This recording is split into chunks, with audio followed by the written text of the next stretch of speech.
100% যদি আল্লাহর হুকুম মানতে চান, আজকের বাংলাদেশের আমরা মুসলমান, আল্লাহু আকবার, এই কোরআনের 3টা ভাগ, কোরআনের 3টা ভাগের মধ্যে একটা ভাগ ওই যে অনুবাদের দিকে তাকিয়ে আমরা সবাই বসে আছি।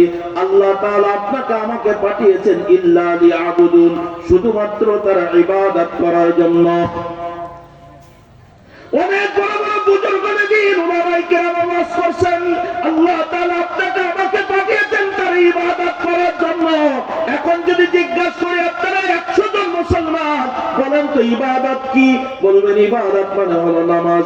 ইবাদতের একটা ছোট্ট ঝুড়ি বানিয়ে রেখেছে এই সমাজে, যেই ঝুড়ির মধ্যে ইবাদত নামে, ঝুড়ির মধ্যে গেলে পাবো নামাজ, ইবাদত মানে ঝুড়ির মধ্যে গেলে পাবো রোজা, ইবাদতের ঝুড়ির মধ্যে গেলে পাবো হজ, ইবাদতের ঝুড়ির মধ্যে গেলে পাবো যাকাত, ইবাদতের ঝুড়ির মধ্যে গেলে পাবো তাসবিহ, তাহলিল, জিকির, আজকার, তাবলীগ, জামাত, দান, সদকা।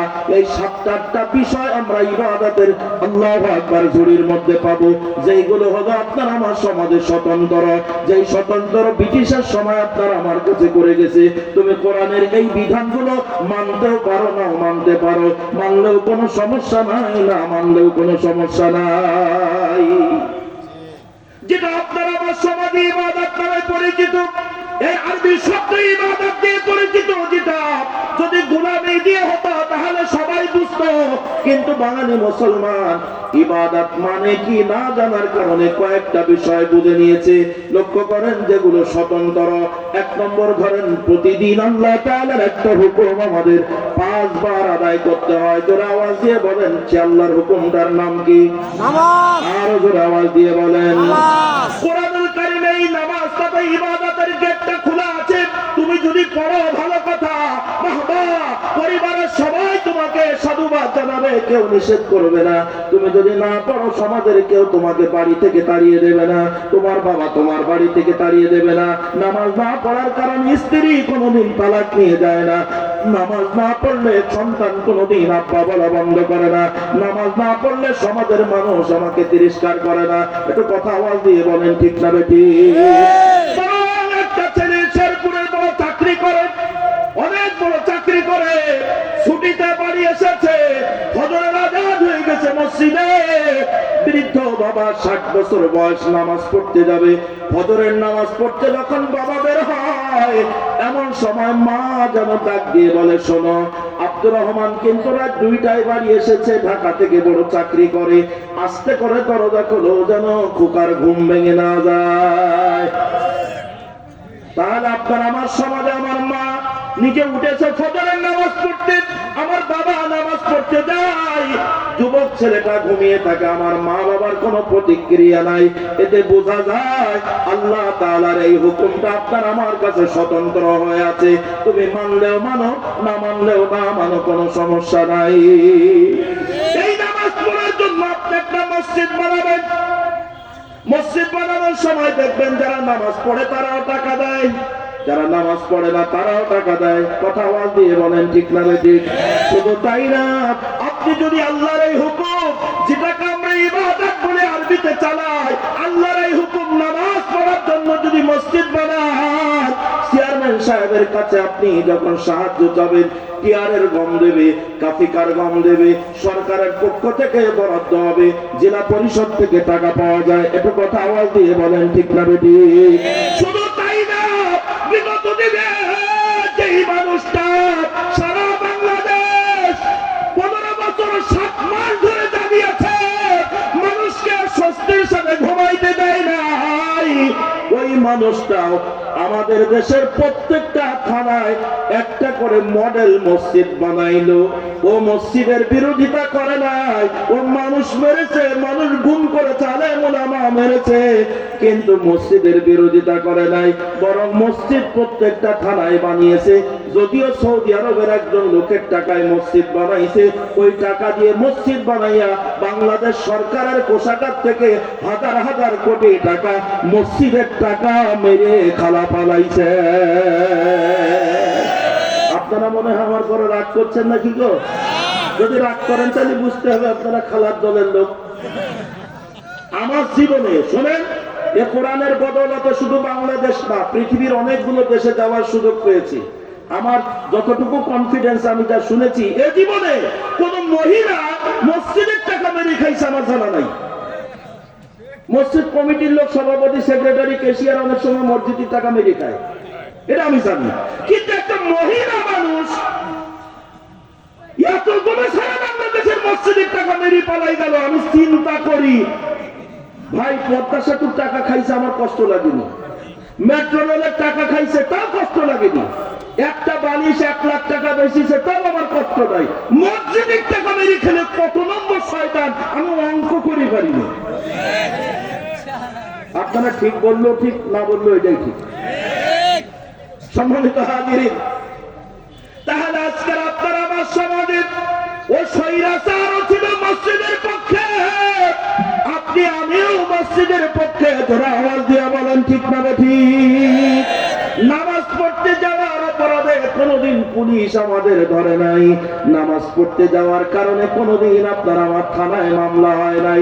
তাহলে আল্লাহর এই হুকুম যেটাকে আমরা ইবাদত বলছি এটা স্বতন্ত্র, ওই ব্রিটিশের সময় থেকে আজ পর্যন্ত এখনো স্বতন্ত্র। তুমি পড়তেও পারো নাও পড়তে পারো, কোনো সমস্যা নাই। কোরআনুল কারীমের 3টা ভাগ আমি আপনাদের সামনে বলছি, আবারও বলছি, কোনদিন এই কথা শোনেন নাই। আজকের 3টা ভাগ একটু মাথায় পরিষ্কার করে নিয়ে চলে যান, কারণ আজকের মজলিসে যারা আছে বলি 2 নম্বর আর একটা ইবাদত আপনার আমার হাত ছানে দিয়ে ডাকছে। আল্লাহ চাইলে সম্ভবত 1 মাস আর 3 থেকে 4 দিন বাকি আছে। বলেন তো ইবাদতটা কি? রমজান মাস। আওয়াজ দিয়ে বলেন। এই রমজান মাস আসলে সিয়াম সাধনা আল্লাহ তাআলা আপনার উপরে ফরজ করে দিয়েছেন, আমার উপরে ফরজ করে দিয়েছেন। কুতিবা আলাইকুমুস সিয়াম কামা কুতিবা আলাল্লাযীনা মিন ক্বাবলিকুম লাআল্লাকুম তাত্তাকুন।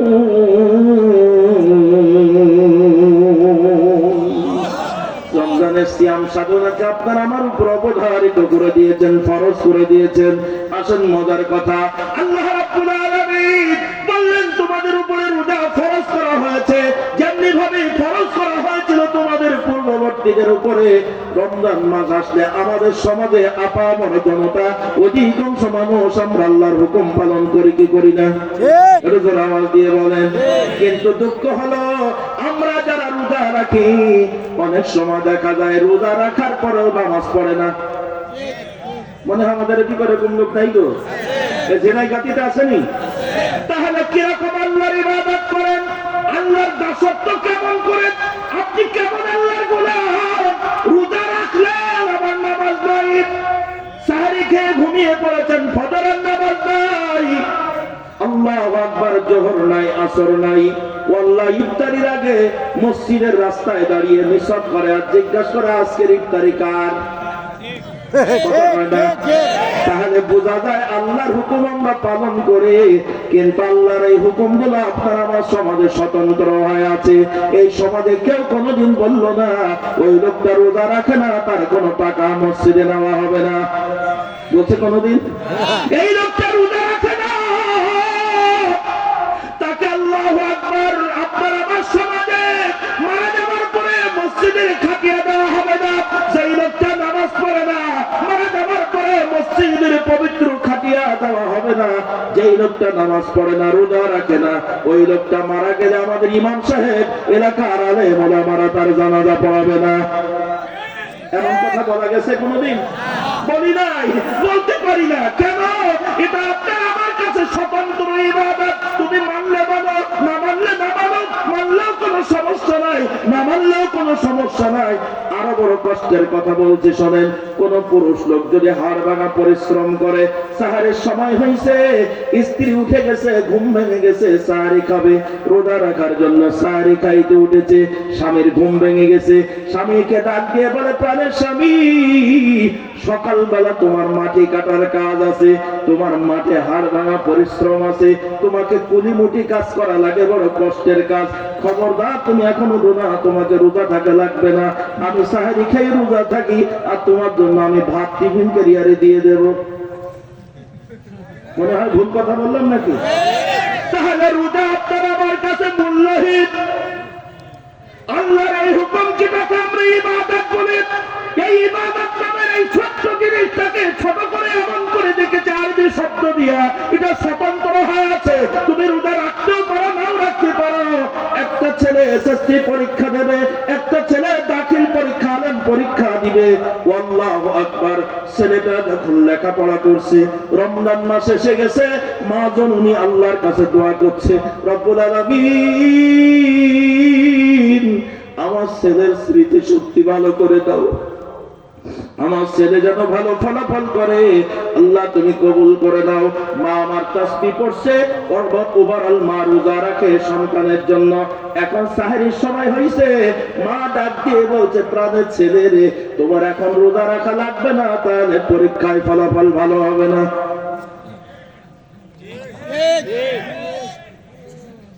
তাহলে আমার মা আল্লাহর কাছে দোয়া করছে, এদিকে আমার মা বলছে, খোকা ছেলে তোমার রোজা রাখা লাগবে না, রোজা রাখলে তুমি পড়াশোনা ভালো করতে পারবা না। তাহলে এই রোজা আপনার আমার কাছে মনে হয় খেলনার পুতুল। এটা আল্লাহর ইবাদত নামে আমরা চালাই। ইবাদত মানে কি না বুঝার কারণে আজকে আপনার আমার সমাজে আল্লাহর এই হুকুমগুলো স্বতন্ত্র হয়ে আছে। আপনি মানতেও পারেন না, মানতে পারেন, এটা নিয়ে কোনো প্রতিক্রিয়া নাই। লম্বা করব না, সময় সংক্ষেপ, একটু তাকান। এরপরে আল্লাহর আরেকটা হুকুম, যে হুকুমটা জীবনে একবার ফরজ, যার নাম হজ। আমি লম্বা করি না, একটু তাকান। যদি কোনো ব্যক্তি হজ না করে, সম্পদ হওয়ার পরে আল্লাহ নবী বলেন, যদি কোনো ব্যক্তি হজ না করে, লোকটা ইহুদি হয়ে মরুক আর খ্রিস্টান হয়ে মরুক, আমি নবী আমার কোনো যায় আসে না। এই হজ আপনার আমার কাছে একটা গুরুত্ব বহন করে। কোন ব্যক্তি যখন হজ করে, একটু জোরে আওয়াজ দিয়ে বলেন, হজ কার হুকুম? আরো জোরে আওয়াজ দিয়ে বলেন। তো আল্লাহর হুকুম, এটাকে আমরা ইবাদতের ঝুড়ির মধ্যে পাবো। এখন যখন আপনি হজ করবেন, এই সমাজের মানুষ আপনাকে বাহবা দিবে। শুধু তাই না, হজ করার জন্য যখন রেজিস্ট্রেশন করবেন, একটু তাকান, থানা থেকে আপনাকে তদন্ত করতে আসে। আলী সাহেব আছেন নাকি? হজের জন্য তদন্ত করতে আসে না? আসে। পুলিশ আসে, থানার পুলিশ এসে বলে, আপনি কি হজে যাবেন? হ্যাঁ যাব। বাবার নাম কি? আইডি কার্ড দেন। আইডি কার্ড মেলাবে, ভাইয়ের সাথে মিলাবে। আল্লাহু আকবার। মায়ের সাথে বাবার সাথে আইডি কার্ড মেলাবে, মিলিয়ে বলছে, হ্যাঁ ঠিক আছে, রোহিঙ্গা না, এই দেশের নাগরিক, আপনি হজে যাবেন, সমস্যা নাই, আমার জন্য দোয়া করবেন হাজী সাহেব। তবে যাওয়ার সময় বলে, অনেক কষ্ট করে আসছে, 1000 টাকা দেন। কথা কয় না? টাকা নেয় না? 1000 টাকা নেই, দোয়াও চাই, আবার নিজে লিখে দিচ্ছে আপনি হজে যাবেন, কোনো সমস্যা নাই, পারমিশন দেওয়া হলো। তাহলে আল্লাহর এই হুকুম আপনি যখন পালন করছেন, সমাজের মানুষ আপনাকে বাহবা দিচ্ছে, পুলিশ এসে বলছে যান, কোনো সমস্যা নাই, আর আমার জন্য দোয়া করেন।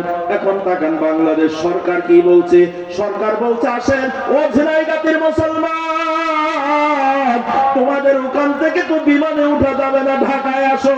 ঢাকায় আসার পরে ফ্লাইটের বিপর্যয় হয়েছে, বিমান 12 ঘন্টা ডিলে হয়ে গেছে, কি করবা? এয়ারপোর্টে বসে থাকা লাগবে না, হোটেলে উঠে টাকা খরচ করা লাগবে না। আমরা বাংলাদেশের সরকার, আমরা মুসলমান সরকার, মুসলমানদের আল্লাহর ইবাদত পালন করার জন্য, এই হজে যাওয়ার জন্য হাজিদের সুবিধার্থে কোটি কোটি টাকা খরচ করে হাজি ক্যাম্প বানিয়ে রেখেছি। এই হাজি ক্যাম্পে আপনি থাকবেন, আপনার টাকা খরচ করতে হবে না। তাহলে আল্লাহর এই হুকুম পালন করার ব্যাপারে সরকারও আমাদের পক্ষে আছে। একটু কথা আওয়াজ দিয়ে বলেন, ঠিক না বেঠিক? শুধু তাই না, সরকার বলছে, ও হাজি, বাংলাদেশের আবহাওয়া সৌদি আরবের আবহাওয়া একরকম নয়, তাই সৌদি আরবে যাইয়া মক্কা মদিনায় তুমি যদি অসুস্থ হয়ে পড়ো, টেনশন নাই, আরবি ভাষার ডাক্তাররা তোমার ভাষা বুঝবে না, তোমার ভাষায় তোমার সুস্থতা করার জন্য বাংলাদেশ থেকে আপনার আমার অর্জিত কষ্টের টাকা, লক্ষ লক্ষ না কোটি কোটি টাকা খরচ করে অনেক ডাক্তারদের ফিরিয়ে নিয়ে যাওয়া হয় হজে, যাতে করে তারা হজ মিশনের পক্ষ থেকে এই হাজিদের সেবা দিতে পারে। কথা বলেন, ঠিক না বেঠিক? আমি যে কথা বলতে চাচ্ছিলাম, কোরআনের 3টা গেট, কোরআনুল কারীমের 3টা ভাগ। আমরা আজকে মুসলমান, এখনো সেই ভাগের বাইরে যেতে পারি নাই। তাহলে আমরা আল্লাহর গোলাম কেমন করে থাকবো? ওদিকে আমার আল্লাহ বলছেন, ওয়াকাদা রাব্বুকা আল্লা তা'বুদু ইল্লা ইয়্যাহু, তোমার জীবনের মালিক, আমি তোমার রব, তোমাকে নির্দেশ দিচ্ছি আল্লাহ তা'বুদু ইল্লা ইয়া, একমাত্র আমি আল্লাহর গোলামি করবা, অন্য কারোর গোলামি করবা না। খুব বড় কষ্টের কথা বলছি ভাই। আসেন সেই হজ আল্লাহর গোলামি কতটুকু করতে পারছি তাকান। এই হজের ব্যাপারে আমাদের সরকার বাহাদুর পর্যন্ত আমাদের জন্য উপকার করে চলে গেল। আসেন আমি লম্বা না করে এখন সামনের দিকে চলে যাই। আপনি যদি তসবিহ পড়েন, সকাল সন্ধ্যা জিকির করেন, কোনো সমস্যা নাই। আপনি তাবলীগ করবেন, মসজিদে মসজিদে চিল্লা দিবেন, কোনো সমস্যা নাই। তবে একটা সমস্যা ইদানিং দেখা গেছে, ও আমার ভাই, সে সমস্যাটা একটু কান পরে বলে একটু হৃদয়ের কান দিয়ে শোনেন। যদিও আল্লাহু আকবার তাবলীগ করলে কোনো সমস্যা নাই, কিন্তু তাবলীগ জামাতের মধ্যে যখন হেইয়া বেশি ঢুকে গেছে, তখনই এই দেশে কোনাকুনি মারামারি শুরু হয়েছে। হেইয়া বোঝেন নাই?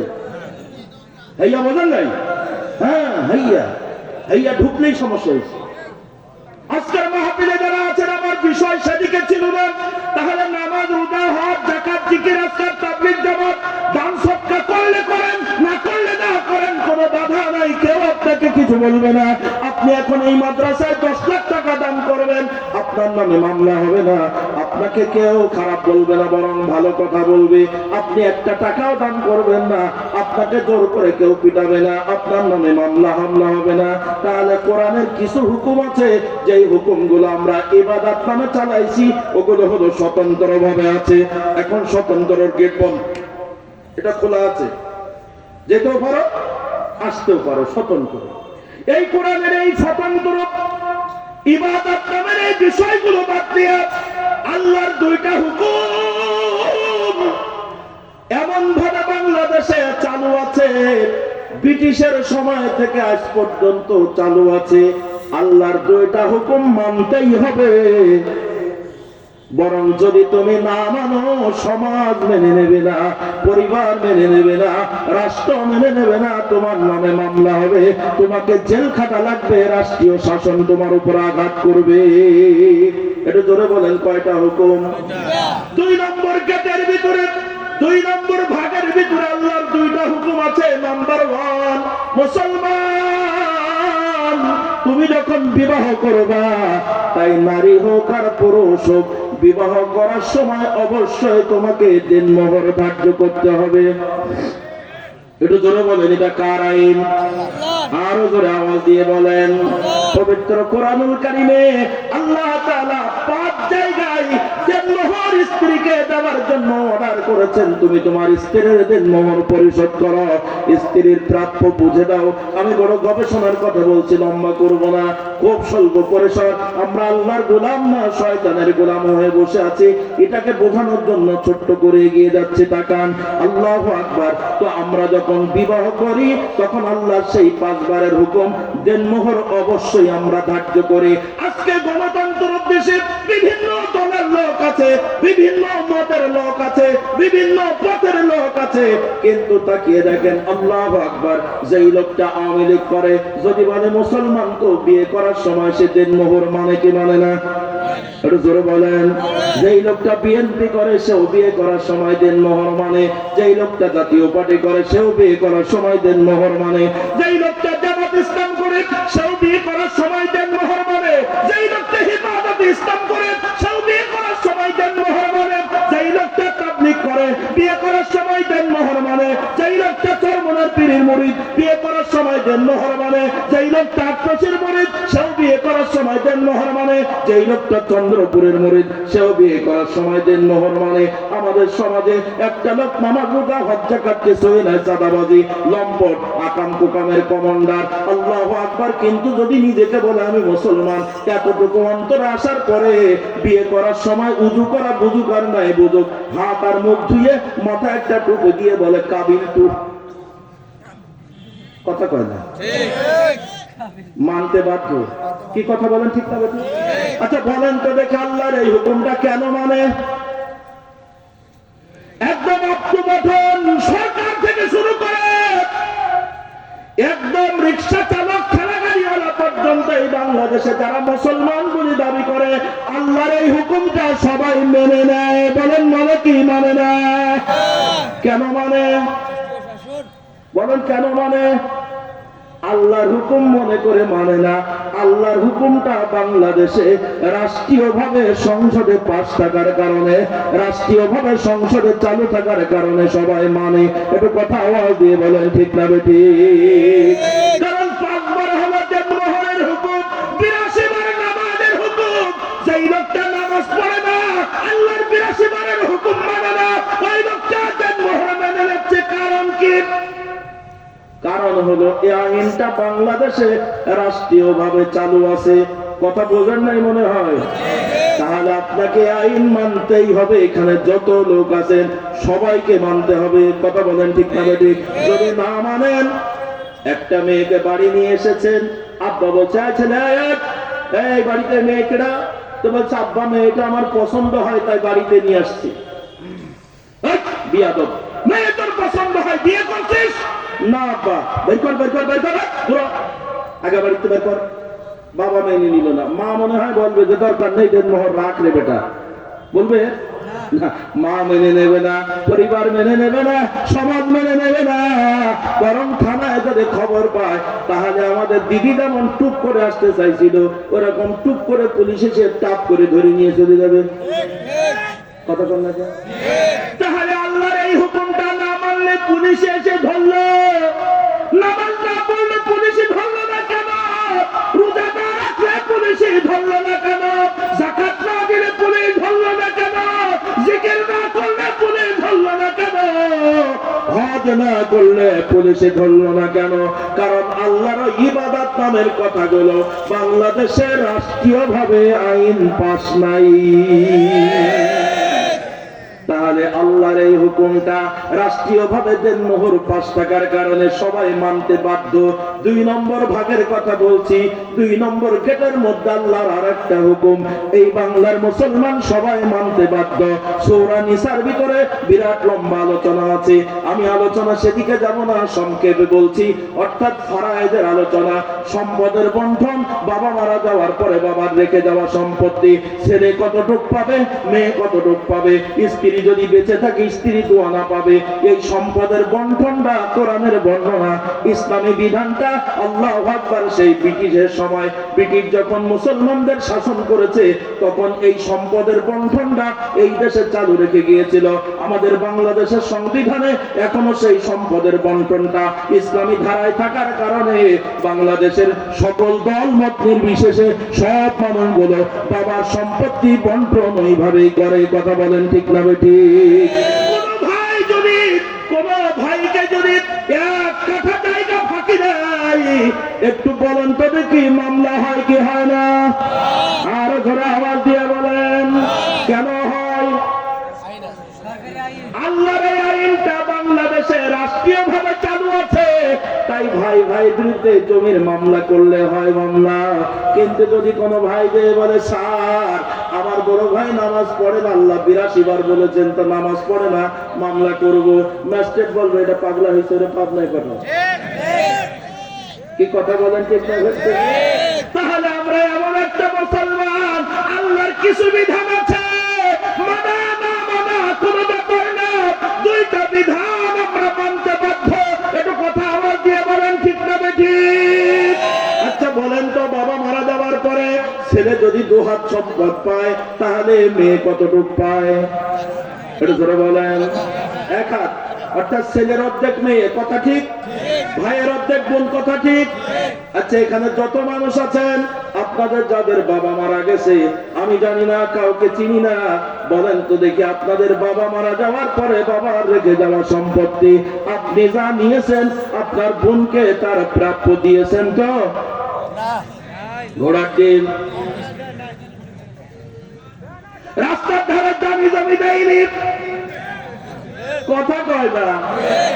হায় হায় হায়, ইবলিস যদি আল্লাহর একটা হুকুম অমান্য করার কারণে শয়তান হয়, যারা পুনের জমি ফাঁকি দিয়ে খায়, এরা কত নম্বর শয়তান আমার অঙ্কে মেলে না ভাই। আজকের মাহফিলে যত মা বোনেরা আছেন, একটু জিজ্ঞাসা করে দেখেন, 100 জন মা বোনের ভিতরে 98 জন মা বোনের কলিজা পোড়া ব্যথা। এই আইনটা বাংলাদেশে চালু থাকার কারণে আল্লাহু আকবার মানতে সহজ ছিল, কিন্তু আমরা সেখানেও শয়তানের গোলাম হয়ে বসে আছি। আমরা শতকরা ৯৮ জন ভাই বোনের জমি ফাঁকি দিয়ে খাই। কিসের দাড়ি, কিসের টুপি, কিসের নামাজ, কিসের রোজা, কিসের হজ, কিসের যাকাত, বোনের ১ ইঞ্চি জায়গা অন্যায় করে যে ফাঁকি দিয়ে খায়, ওই লোকটা কোনোদিন আল্লাহর গোলাম হতে পারে না, আল্লাহর গোলাম হতে পারে না। কথা বলেন ঠিক না? বসো বাবা, বসো বসো বসো বসো বাবা বসো। তুমি অসুস্থ মানুষ, চিৎকার দিও না বাবা। আল্লাহ তোমার হেফাজত করুক। একটু জোরে আওয়াজ দেন আল্লাহু আকবার। আমি যে কথা বলছি এ কথা যারা বুঝছে তারা এখন চিন্তা করছে, আল্লাহ বসে থেকে করলাম কি, হুজুর না হয় আমার চেনে না, আশেপাশের লোক তো চেনে, আমি বুনির জমি ফাঁকি দিছি, সব টাকাটাকি করতেছে। আর ইবলিস জানে আমি আব্দুস সামাদ আজাদের, ইবলিস চেনে, কারণ আমি তো পীর মাশায়েখ না। আমি এমন কথা বলি ও কলিজার মধ্যে ঢোকে, ইবলিস বহুদিন থেকে চেনে আমার। এই জন্য ইবলিস তার দোস্তকে ডাক দেয়, দোস্ত ওঠ, আরে ওঠ। আর কত বড় মুহাদ্দিস আছে, মুফাসসির আছে, তাদের ওয়াজ শুনবি। এইসব কোনো ওয়াজ হলো?